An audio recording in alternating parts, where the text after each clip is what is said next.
Brava Island is the smallest inhabited island of the Cape Verdes. It's also the greenest. It's really close to Fogo Island and acted as a haven to Fogo residents when there was a massive volcanic eruption in 1620. At that time, the entire island of Fogo was covered in ash. It's a mountainous island, and so therefore as a mountainous island I was very interested in the walking opportunities.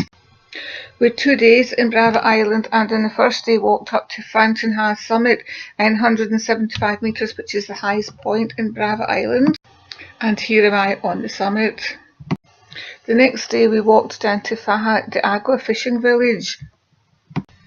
The walks along quite a well-made track and into the mountainous areas, and what you do is you pass some uninhabited villages and also one inhabited village.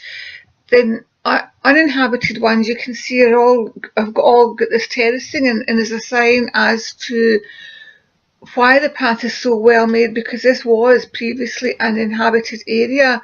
Of course, now that there aren't roads to these places, and with modern times people aren't so keen to live in these communities, although there is actually one inhabited village which you walk through en route, and then we got a taxi back along this rather interesting road to where we were staying that night. It was a really nice day.